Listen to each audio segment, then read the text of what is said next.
next up, we need to learn about grade limits. So let me kind of move around in this file a little bit. And in fact, you can already see it. You've got, when my cursor is in a certain position, you can see these lines that are striped in like white and gray. And so these are the tins of the site model, which basically every point that you change in elevation creates a tin. And so we can add grade limits to our files, and grade limits essentially do two things. The first thing that they do is they limit the effects of the site modifiers beyond the grade limits. And so you can see that I've got a lot of lines going back to this back corner, and it's sort of creating a little ridge that goes up here to the stairs. So I can add a site modifier to kind of limit that effect so that the effect will stop essentially right here if that's where I draw the site model. The other thing that a grade limit does is it adds data points that smooth out the tin. And so if I hover and I get those sort of sparkly lines right there, you can see the number of tins in this file, and it's not that much. And so that's why we end up getting sort of these faceted angular shapes in our site model. And so by adding a grade limit, we're just adding additional points to create additional data for those tins to kind of smooth out the site model. So let's come in here, and in top plan view, I am going to go ahead and add this modifier. So I'm going to do this using the site modifier tool, but once again, the create objects from shape command would work just as well. When I'm using the site modifier tool, if I come up here, this first option right here with the blue lines in it, that's the grade limits mode. And there's no elevation to set with a grade limit because a grade limit is just going to drape on the site model.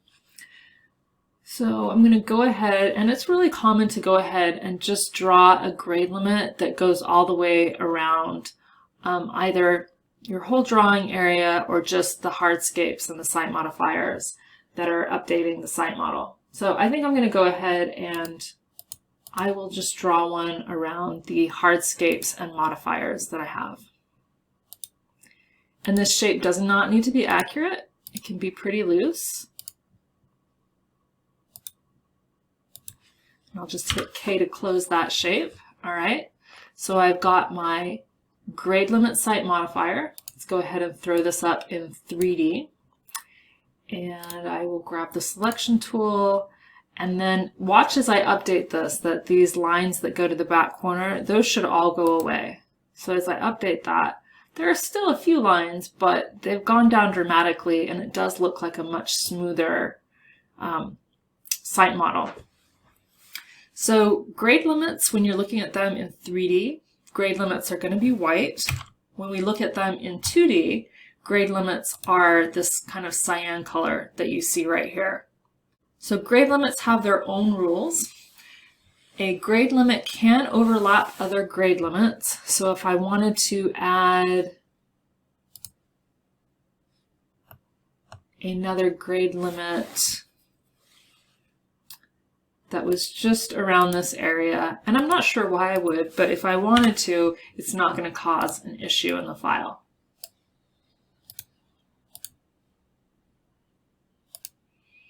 So we update that. That looks fine. Really go back here so we can get a good look at it. That looks fine. And then if I go into top plan view, I have my site model selected, and the site model is my active design layer. You can see that there aren't any conflicts that pop up back there because I have a crossing grade limit. So let's go ahead, just to keep this clean, I'm going to delete that. All right, so other rules is that in the way that our site modifiers, meaning our pads, we're not allowed to go off of our site model. Notice that when I drew this, I intentionally went off the site model. So grade limits can go off of the site model. That's one thing that makes them different from pads or other modifiers. Another rule about a grade limit modifier is that they must be a closed shape. And so if I come over here and I try to close that shape or end that shape so that it's only 3 legs, notice that it automatically created the 4th leg for me. So let me show that to you one more time. So I'm going to double click here to end that line, but it automatically closes that shape for me. So all grade limits must be closed shapes. And things that you want to avoid with grade limits are crossing another modifier, such as a pad. So let's come over here and demonstrate this. Go ahead and select that modifier using the reshape tool.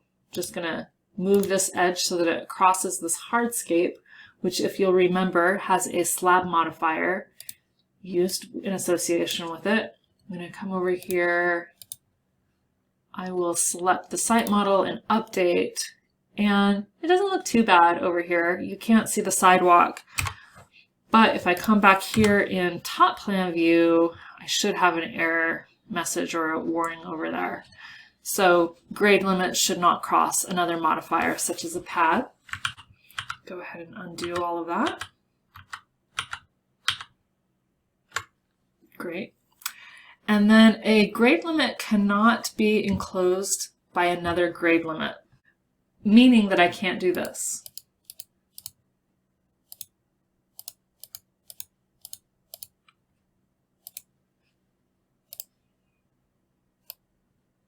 So let's see what happens when we update this model.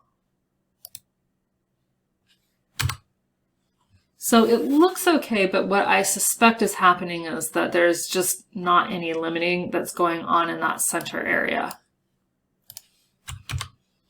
Yeah, there are no warnings, or this grade limit that's in the middle, it's not actually doing anything. So a grade limit cannot be enclosed by another grade limit. Another helpful thing to know about site modifiers, including grade limits, is that they can be reshaped using the reshape tool. So if I come in here in my file, and let's say I want to add a point over here, I can go ahead and change the shape of that grade limit. When you're in 3D, the reshape tool is going to look a little bit different. So I'm going to turn my fences and walls layer off so that I can easily come in here and select the pad with retaining edge site modifier right here. And if I come and grab the reshape tool now, I have different modes, and that's because I'm in 3D. So this first mode is the move vertex mode, and my vertexes are down here. So what I can do is I can click and drag one of those vertexes up. So just be aware when using your reshape tool that the only thing that you're really reshaping in 3D is you're moving the vertices up and down. If you need to change something about the shape, just go back to 3D mode and you'll be able to use all of these other various modes as well as the vertices for creating a different shape.